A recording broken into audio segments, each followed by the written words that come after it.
কিন্তু সাহাবী যার নাম হচ্ছে হযরত আব্দুল্লাহ আনসারী, অতি গরীব ছিল, জোরে বলেন সুবহানাল্লাহ।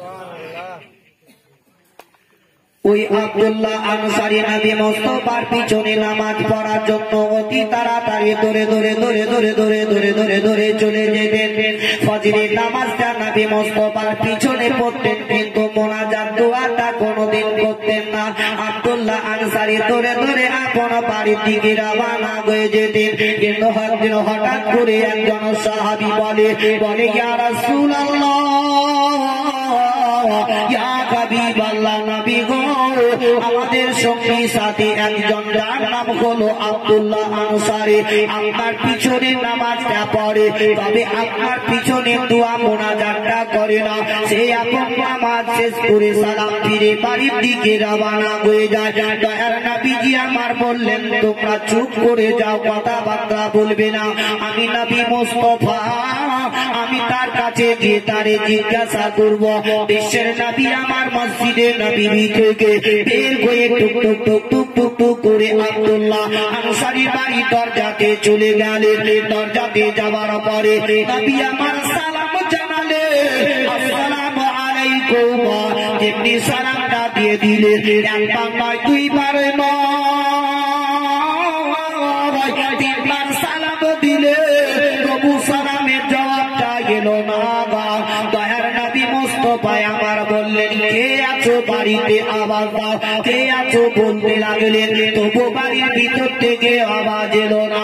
বিশ্বের নবী আমার চুপ করে মসজিদে নববী থেকে আপন বাবা নিজের হুজরাখানার দিকে রওনা হয়ে গেলেন।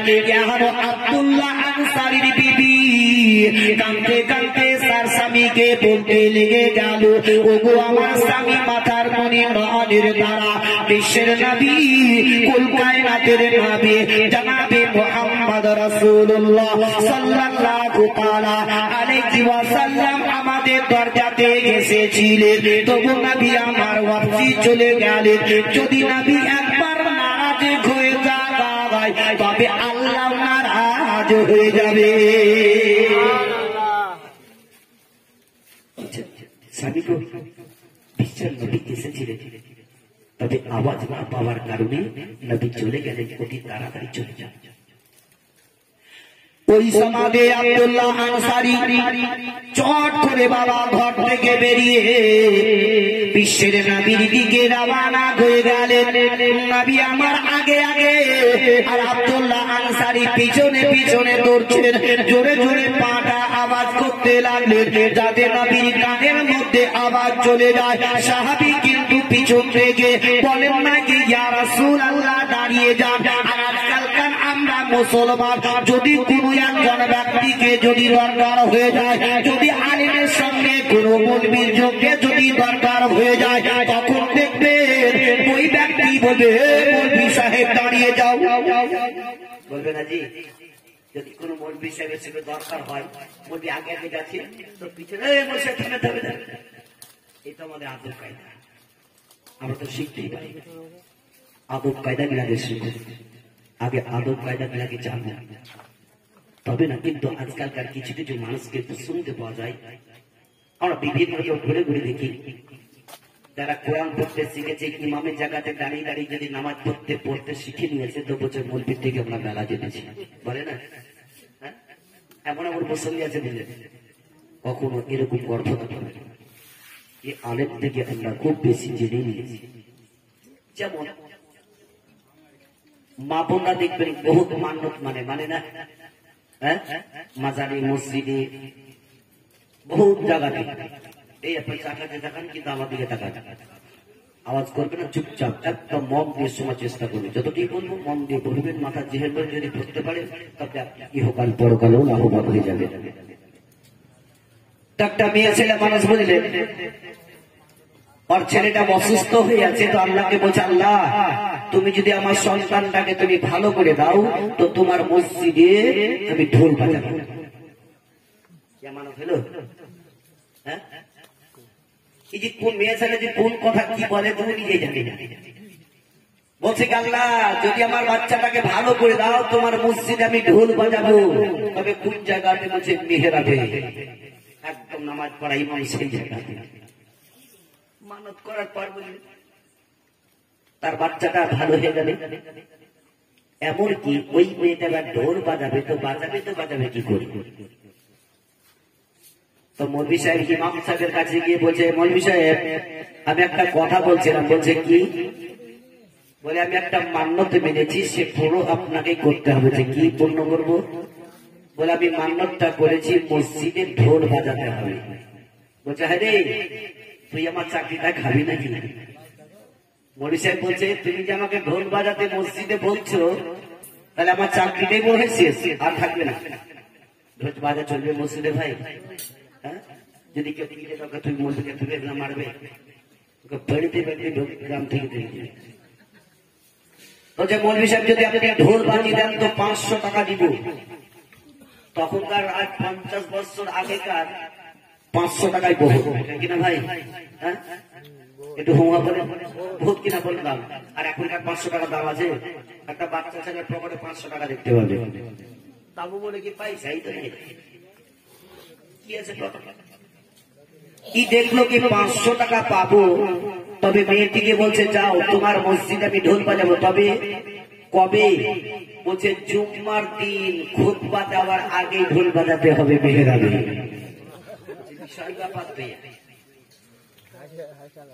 আর দেখবেন মৌলভীরা খুব চালাকি থাকে। বলছে ঠিক আছে তোমার ঢোল বাজিয়ে দিবে। মেয়েটি বলছে কি তুমি যে ঢোল বাজাবে তা আমি জানতো কি করবে তুমি ঢোল বাজালে? বলছে তুমি মসজিদের বাইরে থেকে জানলা দিয়ে তুমি আলনা দিয়ে দেখতে আমাকে থাকি আমি ঢোল বাজাই। তো মৌলভী সাহেব বললেন একটা ছোট্ট একটা ঢোল ফির আছে যেটাকে বলি আমরা টুকটুকি। টুকটুকি বাজানে আগেকার লোকের টুকটুকি বাজাতো। এই টুকটুকি কেনার পরে পকেটে ভরে নিয়ে মসজিদে দিলেন, বক্তব্য দিতে লাগলো মেহরাবের উপরে। যখন বক্তব্য দেয় বলছে মদ পান করা, মদ খাওয়া হারাম। এই গল্প কি হয়েছে? তাই আমার কথা শুনছেন না গল্প করছেন? হ্যাঁ, গল্পটা কম করে বলি না, তাহলে কি শুনবেন আপনারা? আজকে দেখুন ইহারো মসজিদের মধ্যে ইমামরা বক্তব্য রাখে, আমরা বক্তব্য মন দিয়ে আমরা শুনি না, নিজেকে নিয়ে আমরা খুব বড় মনে করি, আমরা খুব ফতোয়া জাননেওয়ালা খুব হয়ে গেছি। ইহারো বক্তব্য রাখছে কি মৌলভী সাহেব বলে কি মদ খাওয়া হারাম, গাঁজা খাওয়া হারাম, এমনকি ঢোল বাজানো হারাম। ঢোলটাকে পকেট থেকে বের করে বলছে ধরে একদিকে পেয়েছে ইপিটো হারাম, ইপিটো হারাম। পিঠা হলে ঢোল মানুষকে দেখিয়ে দিল পকেটে বলে। মেয়েটি বলছে কি ঢোল বাজা হয়ে গেছে। বলে 500 টাকা দাও। বলে কি করে বাজালে? বলে আমি বাজিয়ে তো দিয়ে দেখলাম, দেখলে তো তুমি। বলছে মৌলভী সাহেব আপনার ভক্তিটা আছে না। তো ওই রকম কিছু কিছু মাপন আছে এমন মান্যত মানে কি নিজেকে নিয়ে জানে না কি আমি কি মানত করছি। তবে একবার ভক্তি ভরে উচ্চ স্বরে নবীকে হাজির ও নাজির মেনে দরুদে পাক পড়ান। আল্লাহুম্মা সাল্লি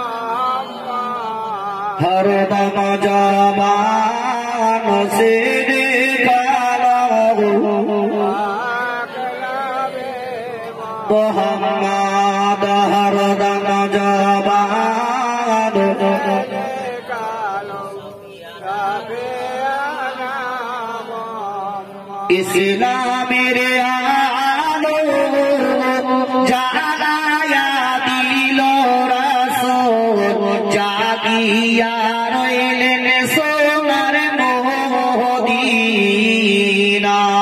জুড়ে বলুন ইসলামের আলো জানায়া দিল রাসূল, জাগিয়া রইলেন সোনার মদিনায়।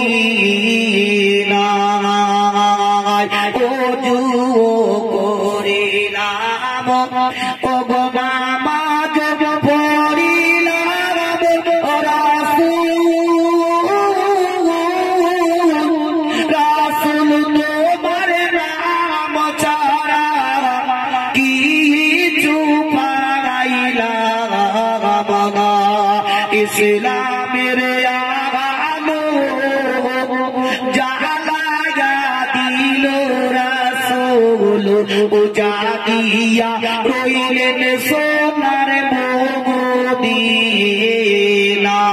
মদিনায় হাদিস পড়িলাম ও কোরআন পড়িলাম রাসূল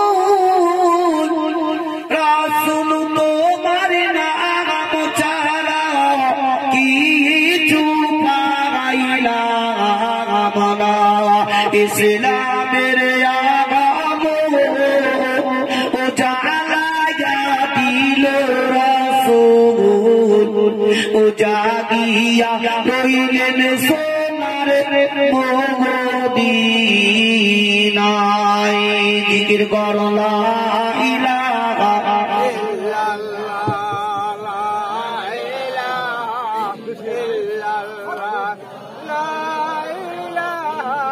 ইল্লাল্লাহু মুহাম্মাদুর রাসূলুল্লাহ সাল্লাল্লাহু তাআলা আলাইহি ওয়াসাল্লাম আল্লাহুম্মা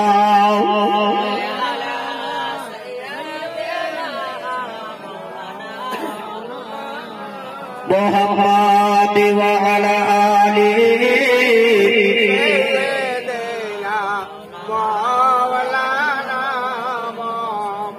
সাল্লাল্লাহু তাআলা আলাইহি ওয়াসাল্লাম। ও বাবা জীবনেরা আমার মা বোনেরা আমার এদিকে আব্দুল্লাহ আনসারী বাবা এমনকি জোরে জোরে জোরে জোরে জোরে জোরে পায়ের আওয়াজটা যেমনি করতে লেগে গেল ওই সমাজে নবী মুস্তাফার নিকটে সামনে গিয়ে যেমনি সাহাবী আব্দুল্লাহ আনসারী দাঁড়িয়ে গেলেন বিশ্বের নবীজি আমার চুপ করে দাঁড়িয়ে গেলেন আনসারী ওয়াজরমানে কাঁদতে লেগে গেল তার দুই চোখ দিয়ে পানি ঝরঝর করে ঝরতে লেগে গেল বিশ্বের নবীজি আমার বলতে লাগলেন ও আব্দুল্লাহ আনসারী কেন তুমি এভাবে আমার সম্পর্কে কান্না করো তোমার দুই চোখ দিয়ে কেন পানি পড়তেছে তার নবীজি আমার বললেন ও আনসারী বলো তুমি ফজরের নামাজটা পড়তে যাও মসজিদে নববীতে তবে আমার পিছনে নামাজ পড়ে দোয়া মুনাজাতটা কেন তুমি করো না আব্দুল্লাহ আনসারীকে নবী আমার বললেন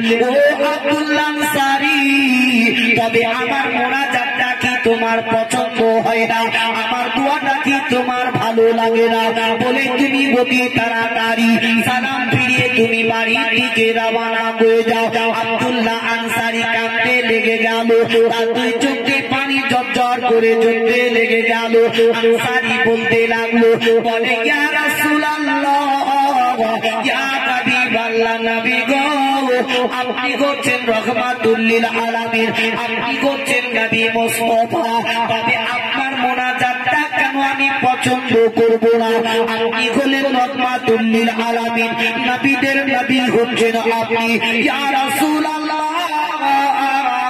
আপনার পিছনে আমি মোনাজাতটা কেন করি নাই যদি আপনি আমার বাড়িতে একবার চলে যান তবে নিজেই বুঝতে পারবেন কেন আমি মোনাজাতটা করি না যদি আপনি আমার বাড়িতে যান তবে বুঝতে পারবেন যে আমি কেন আপনার পিছনে মোনাজাতটা আমি করি বিশ্বের নবী আব্দুল্লাহ আনসারীকে নিয়ে তার বাড়িতে হাজির হয়ে গেলেন জোরে বলো সুবহানাল্লাহ ওই সমাজে আব্দুল্লাহ আনসারী ভিতরে নিয়ে যাওয়ার পরে ওই বক্তের দিকে বললেন ইয়া রাসূলুল্লাহ একটু ওদিকে তাকিয়ে দেখুন দেখছেন একটা কুয়ার মতো গর্ত করানো আছে ওই কুয়ার দিকে তাকিয়ে বললে ইয়া রাসূলুল্লাহ ইয়া হাবিবাল্লাহ নবী গো আমরা স্বামী স্ত্রীর মধ্যে আমাদের স্বামী স্ত্রীর পরনের কাপড় মাত্র একটাই যখন আমি ফজরের নামাজটা আদায় করতে চলে যাই ইয়া রাসূলুল্লাহ আমার বিবি সাহেবা নিচে নেমে যায় গর্তের মধ্যে আমার বিবি উলঙ্গ হয়ে ওই কাপড়খানা আমার আমাকে দিয়ে দেয়, আমি কাপড়টা পরিধান করে ইয়া রাসূলুল্লাহ আপনার পিছনে আমি নামাজটা আদায় করতে চলে যাই। যদি আপনার পিছনে মুনাজাতটা করি, ওগো আল্লাহর নবী আমার মুনাজাত করতে হয়তো দেরি হয়ে যাবে, আর যদি দেরি হয়ে যায় তবে আমার বিবি সাহেবারও ওই আল্লাহর ফরজ নামাজটা কাজা হয়ে যাবে।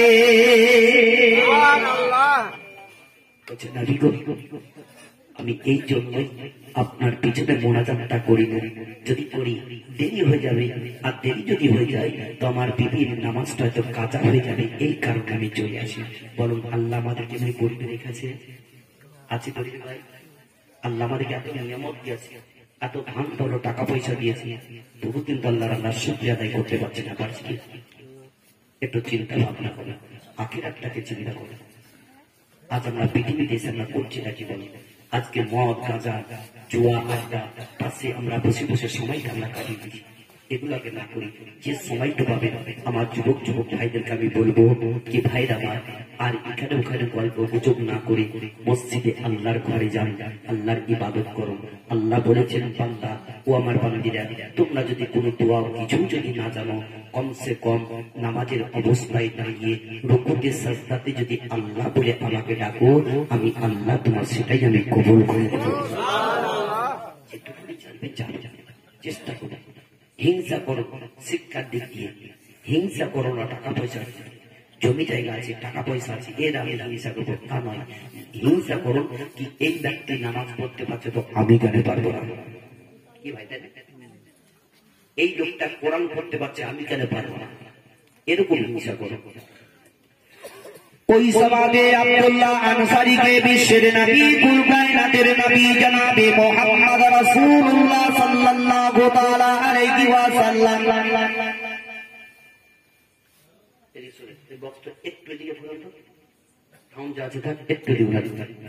বিশ্বের নবী কুল কায়নাতের নবী জনাবে মুহাম্মদ রাসূলুল্লাহ সাল্লাল্লাহু তাআলা আলাইহি ওয়াসাল্লাম আপন ওই বিশ্বের নবীজি আমার বললেন, ও আনসারী চলো তুমি মসজিদে নববীতে আমার সঙ্গে চলো।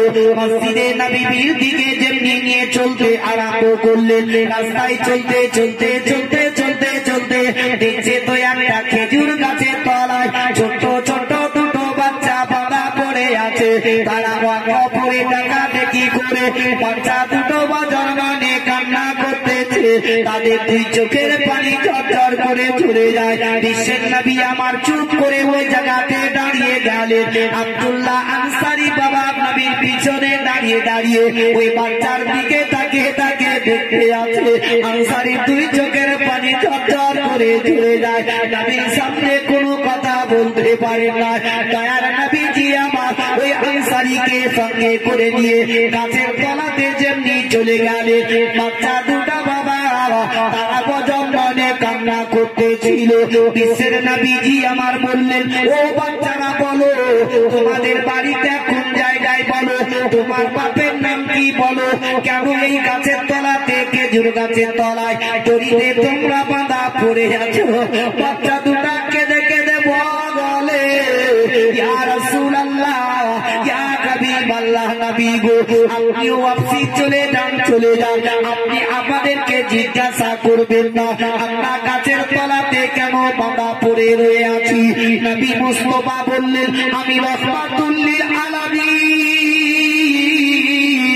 তোমাদের ঘটনা যতক্ষণ পর্যন্ত আমি না শুনবো আমি বিশ্বের নবী কখনোই চলে যাব না। বিদায়ের নবীজি নবী মুস্তাফা বাচ্চাদের দিকে তাকিয়ে আছে। বাচ্চা দুটা বলতে লাগলো, ইয়া রাসূলুল্লাহ ফজরের টাইম থেকে নিয়ে এখন পর্যন্ত আমরা গাছের তলায় বাঁধা পড়ে আছি। আমাদের গ্রামের লোক কত কত চলে গেল, তারা কেউ আমাদের জিজ্ঞাসা করলো না তোমাদের এই অবস্থাটা কেন। একবারও তারা কখনো কোনো কথা বলেনি। আল্লাহর নবী তবে আপনিও চলে যান চলে যান, আমাদের কথা জিজ্ঞাসা করতে হবে না। নবী আমার বললেন, একবার তোমরা বলো না কেন এই গাছের তলাতে কেন বাঁধা পড়ে রয়েছো। ইয়া রাসূলুল্লাহ ইয়া নবী গো আমরা এত গরিব পানি পান করে আর সহ্য করতে পারি না ইয়া রাসূলুল্লাহ ইয়া হাবিবাল্লাহ নবী গো আমরা কয়েকদিন থেকে বনাগারে আছি আমরা অতি সকালবেলাতে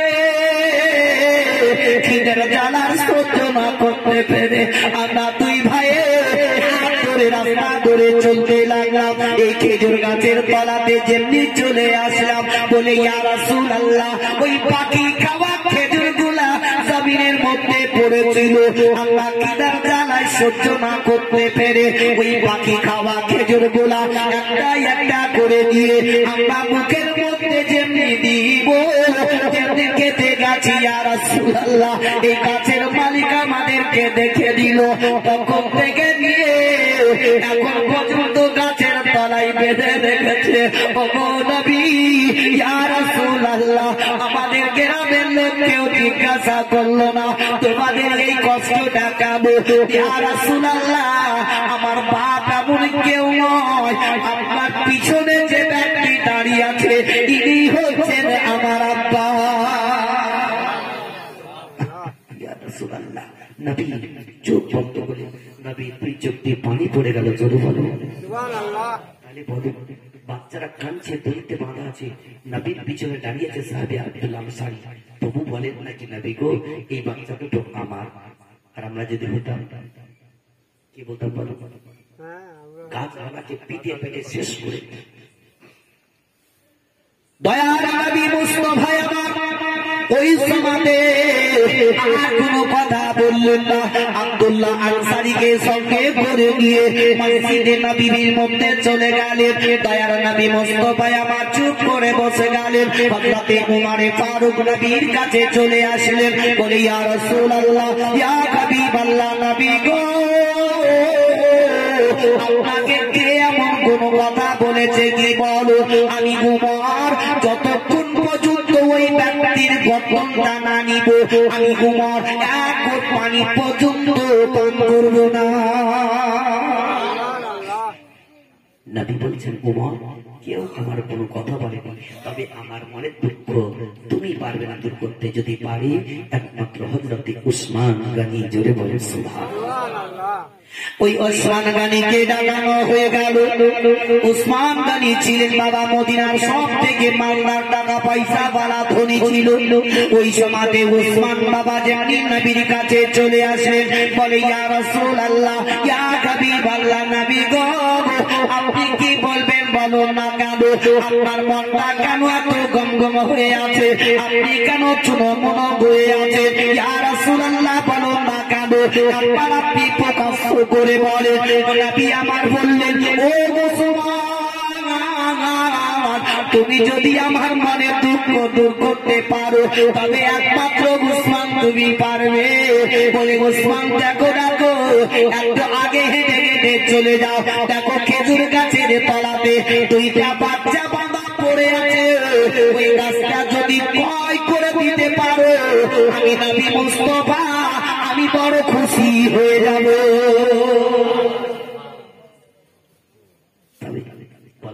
হযরতে উসমান গনি ওই সময় আপন কোনো কথা বললেন না দূরে দূরে ইহুদির কাছে চলে গেলেন ইহুদিকে বলে এই গাছটা আমি ক্রয় করবো বিক্রি করে দাও ইহুদির যে গাছ কিনতে এসেছে আবার কোন কোন রেওয়াজ আছে আলাদা ভাবে কি হযরতে উসমান গনি খেজুর গাছ কিনতে গেছিলেন তো বলছে একটা গাছের বদলে তোমাকে আমি 100টা খেজুর গাছ দেবো তুমি আমার এই গাছটা আমাকে দিতেই হবে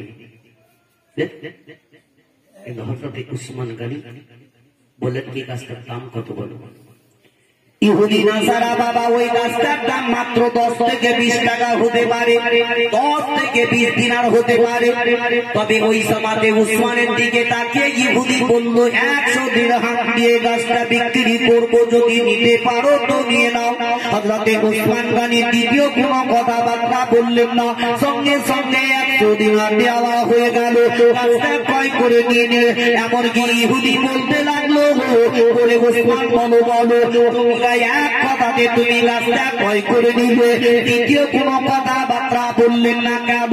উসমান গনি বলতে আছেন, ইহুদি রে, তুই যদি 100 দিনারের জায়গাতে 1000 দিনার যদি বলতে, তবে আমার বিশ্বের নবীর মনকে জয় করার জন্য আমি এই খেজুর গাছ ক্রয় করে নিতাম। বিশ্বের নবী দেখেন সাহাবীরা নবীকে কত ভালোবাসতেন, আর আমরা সেই নবীর উম্মত। নবী আমরা কি আদর্শ মেনে চলি, আমরা কি সুন্নাত পালন করি? ও বন্ধুরা, ভাইরা আমার, মা বোনেরা আমার, তবে এখন একটু সতর্ক হয়ে যান, হাদিস কোরআনের দিকে লক্ষ্য করে একটু চলার চেষ্টা করো। নিজেকে নিজে বড় না মনে করে যত ছোট হয়ে চলবে আল্লাহর কাছে ততই বড় হয়ে যাবে। ও ইহুদি, উসমানের দিকে তাকিয়ে, উসমানের দিকে তাকিয়ে ইহুদি বলতে লাগলো, আমি আর এই কবিলা থেকে আমি কলমা পড়ে আমি নবী মুস্তাফার প্রতি ঈমান নিয়ে আসবো। পড়ো লা ইলাহা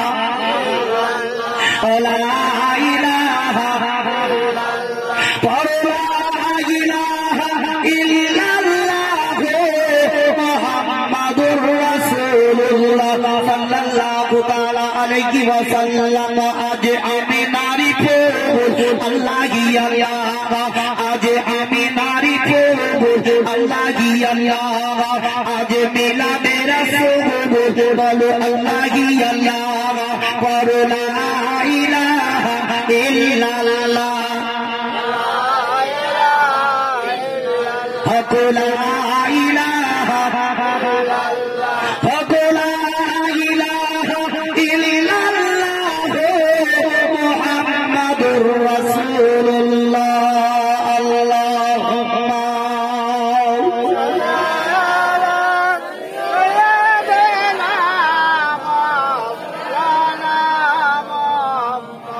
ওয়া আলা আলি সাইয়্যিদিনা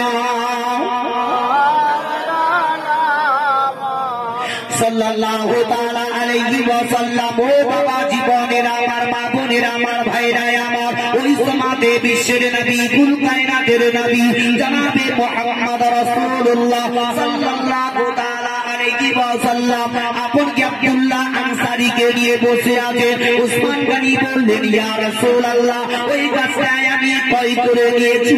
নবী বড় খুশি হয়ে গেলেন। নবী দয়ার মুস্তাফা আমার বললেন, ও সাহাবীরা, কেউ এমন কোন ব্যক্তি আছো কি একটা কাপড় দান করতে পারো? নবী বলছেন, কেউ আছে একটা কাপড় দান করতে পারে? সঙ্গে সঙ্গে আবু বকর বললেন, ইয়া রাসূলুল্লাহ, আমি একটা কাপড় দান করবো। জোরে বলো। আবু বকর দান করতে করতে করতে এমনকি তার পরনে মাত্র দুটো কাপড় ছিল, তাছাড়া কিচ্ছু ছিল না। জোরে বলো সুবহানাল্লাহ। তবু আবু বকর বলছেন, ইয়া রাসূলুল্লাহ, আমি দিই।